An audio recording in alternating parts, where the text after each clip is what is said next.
बिस्मिल्लाहिर्रहमानिर्रहीम। अस्सलाम वालेकुम स्टूडेंट्स। तो आज के लेक्चर के अंदर हम जिस टॉपिक को डिस्कस करेंगे वो है टाइप्स ऑफ फेमिनिज्म। तो इस लेक्चर के अंदर हम फेमिनिज्म की टाइप्स को ही डिस्कस करेंगे। इससे पहले मैं आपको बता दूं कि मैंने फेमिनिज्म पर एक वीडियो बना रखी है, अगर आपने उसको नहीं देखा तो आप उसको भी चेक कर सकते हैं। मज़ीद ये कहना चाहूँगी कि फेमिनिज्म की टाइप्स को देखने से पहले हमारे लिए ये चीज़ इंपॉर्टेंट है कि हम फेमिनिज्म को देखें कि फेमिनिज्म क्या है। तो स्टार्ट करते हैं आज का लेक्चर और देखते हैं कि फेमिनिज्म क्या है। उसके बाद मैं डिटेल से इसकी टाइप्स को भी डिस्कस करूंगी वन बाय वन। फेमिनिज्म क्या है? फेमिनिज्म एक ऐसी आइडियोलॉजी है, एक ऐसी फिलॉसफी है जो मेल और फीमेल के इक्वल राइट्स पर बात करती है। इस थ्योरी का क्या कहना है? इस थ्योरी का कहना ये है कि मेल और फीमेल जो हैं इनको बराबर हकूक मिलने चाहिए, इनको बराबर राइट्स मिलने चाहिए। फेमिनिज्म थ्योरी एक सोशल और पॉलिटिकल थ्योरी है जो औरतों के हकूक और उनकी आज़ादी पर बात करती है, उनको फ्रीडम दिलाने की बात करती है।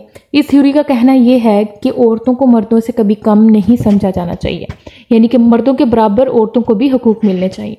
ऐसा कि हमारी सोसाइटी के अंदर हमें ये देखने को मिलता है कि औरतों को हमेशा इन्फीरियर समझा जाता है, औरतों को कोई हक नहीं दिया जाता, ना तो उनको विरासत में कोई हक दिया जाता है और ना ही उनको तालीम के शोबे में कोई हक दिया जाता है और ना ही उनको मर्दों के बराबर चलने की इजाज़त दी जाती है।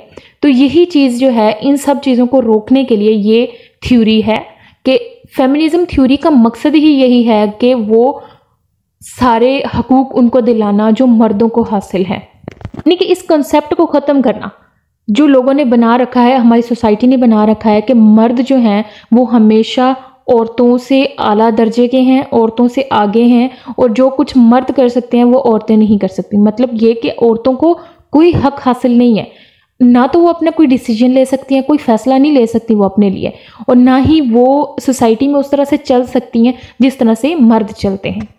औरतों को अपने हक के लिए आवाज़ उठाने की इजाज़त नहीं दी गई, औरतों को हमेशा से दबाया गया, उनके हकूक़ को ख़त्म किया गया, उनकी जो खुद मुख्तारी है उसको छीन लिया गया। हमारी सोसाइटी के अंदर ये सारी चीज़ें हमें ज़्यादा देखने को मिलती हैं। तो ये इसी चीज़ को रोकने के लिए ये एक मूवमेंट है। फेमिनिस्ट मूवमेंट का मकसद ख़वातीन के इक्वल राइट्स पर बात करना है, एजुकेशन, सोशल और पॉलिटिकल नुमाइंदगी फराहम करना है, इसका मकसद है। फेमिनिज्म की जो थ्योरी है इसका कहना यह है कि औरतों को भी वो हक दिया जाए कि वो अपनी राय का इजहार कर सकें, जो कुछ वो चाहती हैं अपनी मर्जी से अपनी लाइफ के अंदर करना चाहती हैं, उन सब चीज़ों के लिए उनको भी ये हक दिया जाए कि वो खुद बात कर सकें और अपने हकूक़ के लिए लड़ सकें।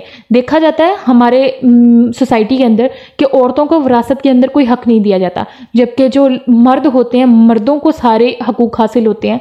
वो चाहें तो वो पूरी जायदाद के मालिक बन जाए और अगर वो चाहें तो वो उनसे सब कुछ छीन लें, औरतों को कुछ भी ना दे। औरतों को क्या समझा जाता है? औरतों को एक कमतर दर्जे का समझा जाता है, उनको इन्फीरियर समझा जाता है और मर्दों को सुपीरियर बनाया जाता है। तो यही जो चीज़ है, इसी कंसेप्ट को ख़त्म करना ये फेमिनिज्म का काम है, फेमिनिज्म थ्योरी का यही काम है। फेमिनिज्म का कहना है, इसका ये मकसद है कि ख़वातीन को इक्वल राइट्स मिलें, उनको फ्रीडम के मौक़े फराहम करना ताकि वो अपनी लाइफ के लिए कोई बेहतर फ़ैसला कर सकें, अपनी लाइफ में अपनी मर्ज़ी से चल सकें, जैसा वो करना चाहती हैं वैसा वो कर सकें। अभी भी उनको इस चीज़ का एहसास ना दिलाया जाए कि वो मर्दों से कम है, उनकी कोई वैल्यू नहीं है इस सोसाइटी के अंदर, उनकी भी एक वैल्यू होनी चाहिए, उनकी एक अहमियत होनी चाहिए, एक रिस्पेक्ट होनी चाहिए। तो यही चीज़, इसी चीज़ पर बात करती है फेमिनिज्म थ्योरी। तो उम्मीद करती हूँ कि आपको अच्छे से समझ आ गया होगा। बिल्कुल सिंपल मैंने आपको इसके बारे में समझाया।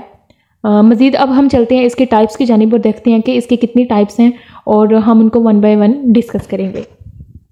यहाँ पर हम फेमिनिज्म की 5 टाइप्स को डिस्कस करने वाले हैं और उनमें जो पहली टाइप हम डिस्कस करेंगे लिबरल फेमिनिज्म। नंबर 1 पे है liberal feminism, radical feminism, cultural feminism, Marxist feminism and socialist feminism. तो इन्हीं सब चीज़ों पर हम बात करेंगे, डिटेल के साथ हम इस पर बात करने वाले हैं। तो सबसे पहले हम देखते हैं कि लिबरल फेमिनिज्म क्या है। लिबरल फेमिनिज्म एक वेल इस्टेब्लिश्ड ब्रांच है जो जेंडर इक्वलिटी हासिल करने के लिए लीगल और पॉलिटिकल रिफॉर्म पर फोकस करती है।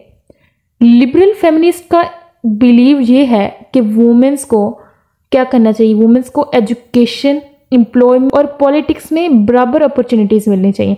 यानी कि हमारे यहाँ ऐसा होता है कि मर्दों को अपॉर्चुनिटीज़ मिलती हैं, उनको जॉब के लिए कहीं पर भी वो अप्लाई करते हैं तो उनको इजीली वहाँ पे करने की परमिशन दी जाती है, तो इसका मकसद यही था कि वुमेन्स को भी वो सारी चीज़ें मिलें, वो सारे हकूक़ मिले, वो सारी अपॉर्चुनिटीज़ मिलें जो मर्दों को मिलती हैं।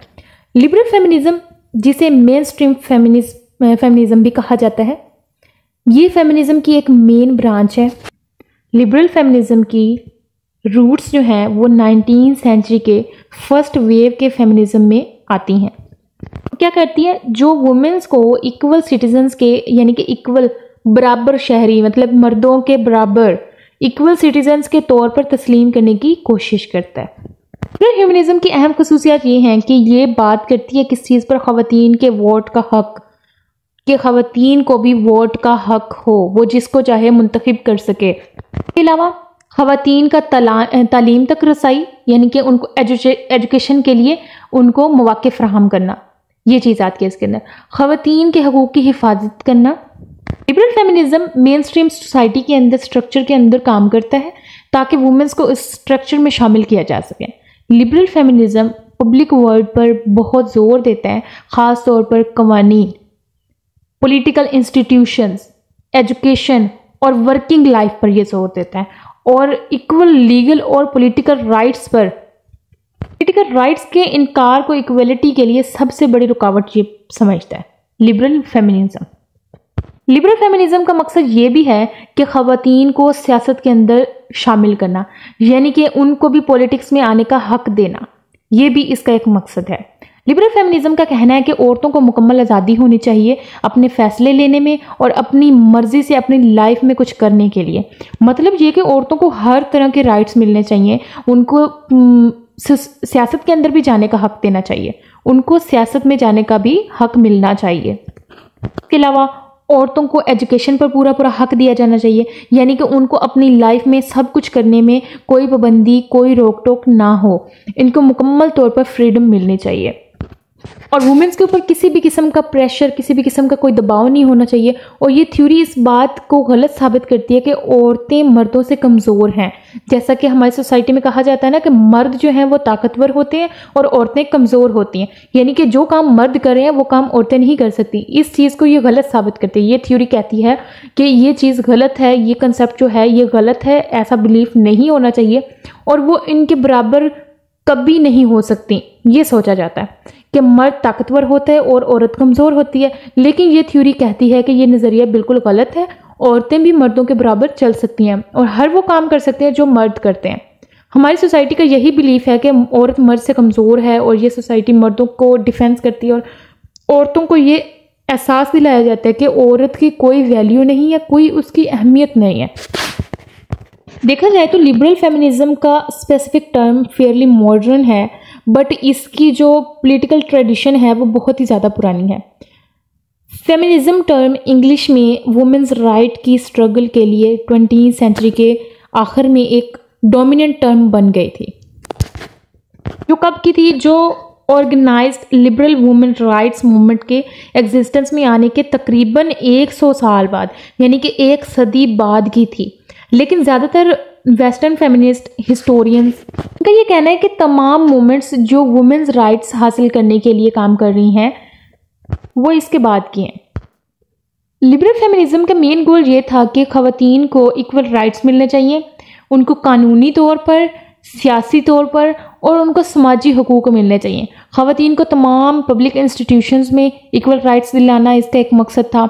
इल्मी मालूमात को बढ़ाना ताकि ख़वातीन के जो मसाइल हैं उनको नज़रअंदाज ना किया जा सके, ताकि वो अपने लिए खुद स्टेप ले सकें, अपने लिए वो खुद बात कर सकें और वो अपने हक के लिए खुद आवाज़ उठा सकें। ख़वातीन को तमाम शोबों के अंदर इक्वल अपॉर्चुनिटीज़ फराहम करना इसका मकसद था। ख़वातीन के हकूक़ की हिफाजत करना इसका मकसद था और उनके लिए आवाज़ उठाना भी इसका मकसद था लिबरल फेमिनिज्म।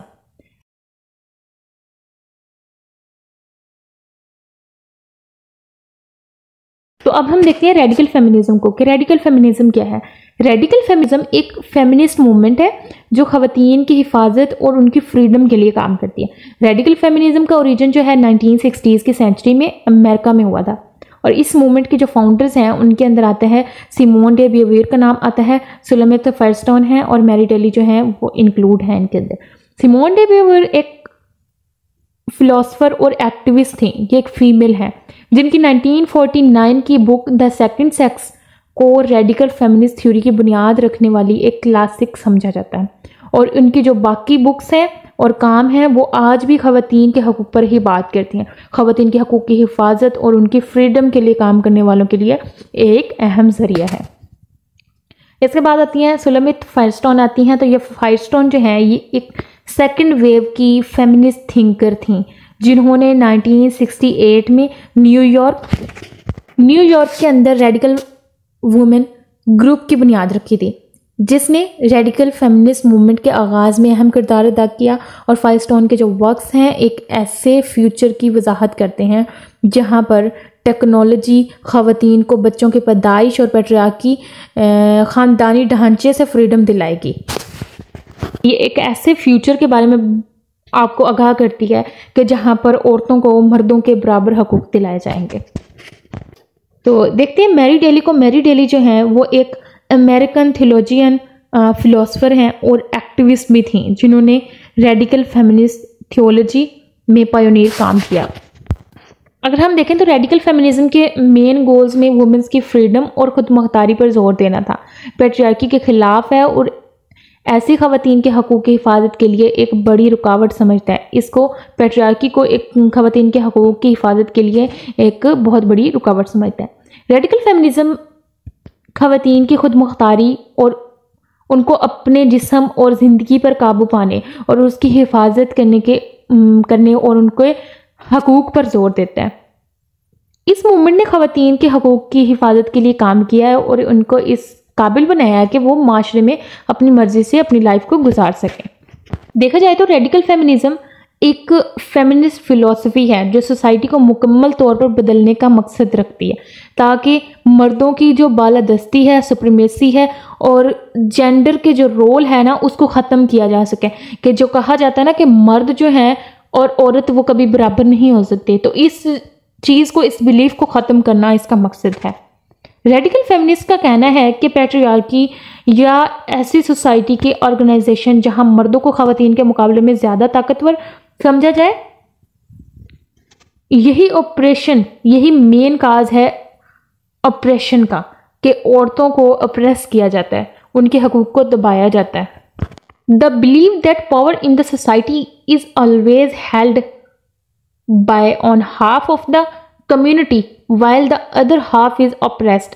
इसका भी यही बिलीफ है कि सोसाइटी में पावर हमेशा एक कम्युनिटी के पास होती है। एक कम्युनिटी कौन सी? मर्दों की कम्युनिटी, जिसके पास पावर होती है, जिसके पास ताकत होती है, उसका फैसला चलता है, उसकी मर्जी चलती है, जो वो चाहता है वो कर सकता है। जबकि दूसरा हिस्सा जो है वो अप्रेस्ड होता है। कौन सा वो हिस्सा है? वो औरतों का। औरतों की अक्सरियत जो है वो अप्रेस्ड है, उनके ऊपर दबाव है, उनके ऊपर प्रेशर है, उनको अपनी मर्जी से जीने का कोई हक नहीं है। तो ये था रेडिकल फेमिनिज्म। तो अब हम देखते हैं कल्चरल फेमिनिज्म को, कि कल्चरल फेमिनिज्म क्या है। जब रेडिकल फेमिनिज्म एक मूवमेंट के तौर पर ख़त्म हो गई थी तो कल्चरल फेमिनिज्म का आगाज़ हो गया था। दोनों के दरमियान में डिफरेंस बहुत ही ज़्यादा वाज़ेह है। जबकि रेडिकल फेमिनिज्म सोसाइटी को बदलने के लिए एक मूवमेंट थी और कल्चरल फेमिनिज्म ने पब्लिक मूवमेंट से दस्तबरदारी इख्तियार कर ली और ख़वातीन के कल्चर को बिल्ड करने के लिए काम किया, यानी कि उनकी कल्चरल वैल्यूज़ को उभारने की कोशिश की। यहाँ पर वैनगार्डिज्म का वर्ड यूज़ किया गया है, जिसका मतलब है कि कल्चरल फेमिनिज्म एक अलग थलग और ख़ास ग्रुप की तश्कील की जो ख़वातीन के कल्चर को बिल्ड करने और उसे मजबूत करने में काम करता है। कल्चरल फेमिनिज्म का जो मकसद है वो ये है कि ख़वातीन के कल्चर को बिल्ड किया जाए। इसको बिल्ड करने के साथ साथ ख़वातीन की खुद मुख्तारी, आज़ादी और उनके हकूक़ की हिमायत करती है। ये मूवमेंट वुमेन्स को अपने कल्चर, हिस्ट्री और एक्सपीरियंसेस को अपनी मर्जी से करने के लिए उनको आज़ाद करती है, उनको मुकम्मल तौर पे एक फ्रीडम देती है। कल्चरल फेमिनिज्म एक ऐसी मूवमेंट है जिसमें इस बात पर जोर दिया जाता है कि मर्दों के बिहेवियर से हटकर औरतों के बिहेवियर को अप्रिशिएट किया जाए, अब औरतों के बिहेवियर को भी देखा जाए। इस मूवमेंट का मकसद वुमेन्स की कल्चरल वैल्यूज़ की कंस्ट्रक्शन करना है और इस स्ट्रगल का कुछ हिस्सा सोशल बेनिफिट्स के साथ भी मुंसलिक है, जैसे कि रेप क्राइसिस सेंटर्स और बहुत से फेमिनिस्ट कल्चरल फेमिनिस्ट वुमेन्स और सोशल इश्यूज भी इसमें सरगर्म अमल हैं। कल्चरल फेमिनिज्म और रेडिकल फेमिनिज्म के दरमियान जो डिफरेंस है उसको हम देखने की कोशिश करते हैं कि जो रेडिकल फेमिनिज्म है वो क्या करता है, उसका क्या काम है। रेडिकल फेमिनिज्म सोसाइटी को बदलने की एक मूवमेंट है, सोसाइटी के अंदर चेंज लाना चाहती है, ये पैट्रियार्की के खिलाफ बात करती है, ये जेंडर के रोल को चैलेंज करता है, ये कहता है कि जेंडर का जो रोल है ना, इस चीज़ पर बहुत फोकस करना चाहिए कि मर्द और औरत जो है दोनों को इक्वल राइट्स मिलना चाहिए, उन दोनों को बराबर समझा जाना चाहिए, उनको एक दूसरे से अलग नहीं समझा जाना चाहिए।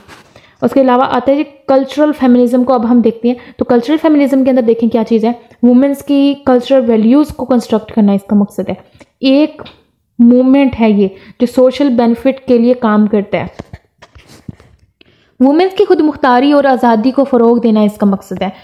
यूँ कहें कि कल्चरल फेमिनिज्म ने रेडिकल फेमिनिज्म की जगह ले लिया, लेकिन दोनों वुमेन्स के राइट्स पर ही बात करती हैं। इन दोनों का मकसद एक ही है, लेकिन उसने उसकी जगह ले ली है, रेडिकल की जगह कल्चरल ने ले ली है, लेकिन इनका मकसद सेम ही है। दोनों का मकसद वुमेन्स के राइट्स पर ही बात करना है ना। ख़वातीन की एक बड़ी तादाद जिसमें आर्टिस्ट, म्यूजिशियंस, टीचर्स, एक्टिविस्ट ये सब इंक्लूड हैं। ये एक तरह से एक बहुत बड़ा टेंट है जो इस मूवमेंट का मकसद खोए हुए या हकीर समझे जाने वाली ख़वातीन के कामों और उनकी जो कल्चरल वैल्यूज़ हैं उनको बहाल करना है इसका मकसद, कोशिश, और एक ऐसा कल्चर तख्लीक करना है इसका मकसद कि ख़वातीन के एक्सपीरियंसेस और वैल्यूज़ की ग्रोथ हो सके और उनकी हिमायत करना इसका मकसद है। म्यूज़िक, लिटरेचर और दूसरे आर्ट्स इस स्ट्रगल का एक बड़ा हिस्सा है और ये दलील देते हैं कि मौजूदा इदारे, जो मौजूदा इंस्टीट्यूशंस हैं और वो इक़दार जिनकी वो नुमाइंदगी करते हैं, वो मर्दों के ज़ेर तसल्लुत बनाए गए हैं। हालांकि ऐसा नहीं होना चाहिए, उनमें औरतों का भी कुछ हक दिए जाने चाहिए। हर जगह पर मर्दों की हुकूमत होती है, मर्दों का तसल्लुत होता है, मर्दों की अपनी मर्जी होती है, वो जो फैसला कर दें वो औरतों के लिए कर सकते हैं। तो ये था कल्चरल फेमिनिज्म। तो इसके बाद हम चलते हैं मार्क्सिस्ट फेमिनिज्म की जानिब और देखते हैं कि मार्क्सिस्ट फेमिनिज्म क्या है। मार्क्सिस्ट फेमिनिज्म एक आइडियोलॉजिकल फ्रेमवर्क है जो फेमिनिज्म और मार्क्सिज्म के असूलों को यकजा करता है। इस आइडियोलॉजी का मकसद वुमेन्स की फ्रीडम और सोशल इक्वलिटी को हासिल करना है, जिसमें कैपिटलिस्ट सिस्टम और पैट्रियार्की के सिस्टम को क्रिटिसाइज किया गया है। मार्क्सिस्ट फेमिनिज्म कैपिटलिस्ट को वुमेन्स के एक्सप्लॉयटेशन और डोमिनेट का एक बहुत बड़ा जिम्मेदार समझता है और पैट्रियार्की को एक ऐसे सिस्टम के तौर पर देखता है जो वुमेन्स को निचले तबके के शहरी के तौर पर समझने में एक बहुत बड़ा किरदार अदा कर रहा है। इसका मकसद ख़वातीन को मुकम्मल तौर पर फ्रीडम देना है ताकि उन पर किसी भी किस्म का कोई दबाव ना हो। इसके साथ साथ ये मूवमेंट सोशल इक्वलिटी को हासिल करने की कोशिश करती है, जिसमें ख़वातीन और मर्दों के दरमियान बराबरी होनी चाहिए, इक्वलिटी होनी चाहिए, उनको इक्वल राइट्स मिलने चाहिए हर शोबे के अंदर। औरतों को भी मर्दों के बराबर राइट्स मिले, कहीं पर भी ऐसा ना हो कि औरतों को कमतर समझा जाए, ऐसा ना हो, इस चीज़ को ख़त्म करना है। मार्क्सिस्ट फेमिनिज्म एक ऐसी मूवमेंट है जो कैपिटलिस्ट और पैट्रियार्की के सिस्टम को चैलेंज करता है और ख़वातीन की फ्रीडम और राय के इजहार का मौका भी फराहम करता है। तो अब हम बात करते हैं सोशलिस्ट फेमिनिज्म पर कि सोशलिस्ट फेमिनिज्म क्या है। सोशलिस्ट फेमिनिज्म का ओरिजिन 19th सेंचुरी में हुआ जब मार्क्सिस्ट और सोशल फेमिनिस्ट ने कैपिटलिज्म और पैट्रियार्की के दरमियान में जो रिलेशनशिप है उनका एनालिसिस करना स्टार्ट किया था। सोशलिस्ट फेमिनिज्म के इब्तदाई आइडियोलॉजिस्ट में से एक चार्ल्स फॉरेड थे जो एक फ्रेंच सोशलिस्ट फेमिनिस्ट थे। उन्होंने 1830s के अंदर अपने वर्क के अंदर कैपिटलिज्म और पैट्रियार्की के रिलेशन पर बात की और इसका एनालिसिस किया। देखा जाए तो सोशलिस्ट फेमिनिज्म एक वसी आइडियोलॉजिकल मूवमेंट है, एक ऐसी तहरीक है जो मुख्तलिफ सोशल, इकोनॉमिक और पॉलिटिकल आइडियोलॉजीज पर बेस्ड है। सोशलिस्ट फेमिनिस्ट का कहना है कि वुमेन्स की फ्रीडम तमाम लोगों की सोशल और इकोनॉमिक जस्टिस के साथ ही हासिल की जानी चाहिए। वो मर्दों की बालादस्ती के खात्मे की लड़ाई को सोशल जस्टिस के लिए मददगार समझते हैं, लेकिन ये वाहिद मसला नहीं है, बल्कि ये एक ऐसा मसला है जो म्यूचुअली ऑपरेशन की अदर फॉर्म्स के साथ जुड़ा हुआ है। अब देखिए, मार्क्सिज्म ये तस्लीम करता है कि वुमेन्स को अप्रेस्ड किया जाता है, और इस ऑपरेशन की वजह क्या है? इस ऑपरेशन की वजह कहा गया है कि कैपिटलिस्ट सिस्टम है, यानी कि कैपिटलिज्म जो है, जो कैपिटलिस्ट सोसाइटी है, उसकी वजह से वुमेन्स को अप्रेस्ड किया जाता है, वुमेन्स के हकूक का खात्मा किया जाता है, उनकी खुद मुख्तारी उनसे छीन ली जाती है। इसलिए ये इंसिस्ट करते हैं कि वुमेन्स के ऑपरेशन का खात्मा किया जाए, और इन सब चीज़ों को ख़त्म करने के लिए, इसका खात्मा करने के लिए कैपिटलिस्ट सिस्टम को ख़त्म कर देना चाहिए। एक ऐसी सोसाइटी को कायम करना चाहिए जिसके अंदर मर्द औरत सब बराबर हों। किसी का ये जेंडर बेस्ड जो बातें की जाती हैं कि मर्द को ज़्यादा ताकतवर समझा जाता है और औरत को कमज़ोर समझा जाता है, जिस वजह से उसकी सोसाइटी में कोई इज्जत नहीं होती, कोई उसकी रिस्पेक्ट नहीं होती, वो अपनी मर्ज़ी से कोई फ़ैसला नहीं ले सकती। तो इस चीज़ को ख़त्म करने का सिर्फ एक ही तरीका है कि कैपिटलिस्ट सिस्टम को ख़त्म किया जाए। ये है सोशलिस्ट फेमिनिज्म का नज़रिया। सोशलिस्ट फेमिनिज्म जो है, सोशलिस्ट फेमिनिज्म क्या करती है? इसका काम ये है कि ये जो समाजी तब्दीलियां हैं उनके ज़रिए से ख़वातीन के हकूक़ को फ़रोग़ देने पर तवज्जो देती है। इसके अलावा ये इक़्तिसादी मसावात को फ़रोग़ देने पर तवज्जो देती है, जैसे कि ख़वातीन के लिए मसावी तनख्वाह का इंतज़ाम करना, उनके रोज़गार के उनको मौक़े फ़राहम करना, उनको जॉब की अपॉर्चुनिटीज़ देना, ये सारी चीज़ें इसके अंदर आती हैं। इसके अलावा इसका काम यह भी है कि इक़्तिसादी निज़ाम की तब्दीली पर भी ये तवज्जो देती है ताकि ख़वातीन के जो हकूक़ हैं उनको फ़रोग़ दिया जा सके। मज़ीद ये कि ये औरतों को खुद मुख्तारी देती है कि वो अपने लिए खुद फ़ैसला कर सकें, अपने लिए वो खुद लाइफ के अंदर चलने के लिए उनको किसी का सहारा लेने की ज़रूरत ना पड़े, वो अपने लिए खुद स्टैंड ले सकें, अपने लिए खुद कुछ कर सकें। तो यही काम है सोशलिस्ट फेमिनिज्म का। और इसका मानना यह भी है कि ये सब चीज़ें इसी सूरत में मुमकिन है जब कैपिटलिस्ट सिस्टम को ख़त्म किया जाए, यानी कि मुकम्मल तौर पे उनको आज़ादी दी जाए कि वो अपने फ़ैसले खुद ले सके। तो ये था सोशलिस्ट फेमिनिज्म। उम्मीद करती हूँ कि आपको आज के लेक्चर में बहुत कुछ सीखने को मिला होगा। अगर मज़ीद आपका कोई क्वेश्चन हो तो ज़रूर पूछिएगा। अगर वीडियो अच्छी लगी हो तो वीडियो को लाइक कर दें, चैनल को सब्सक्राइब कर दें। अपना बहुत सारा ख्याल रखिएगा। तो मिलते हैं नेक्स्ट वीडियो में, तब तक के लिए अल्लाह हाफिज़।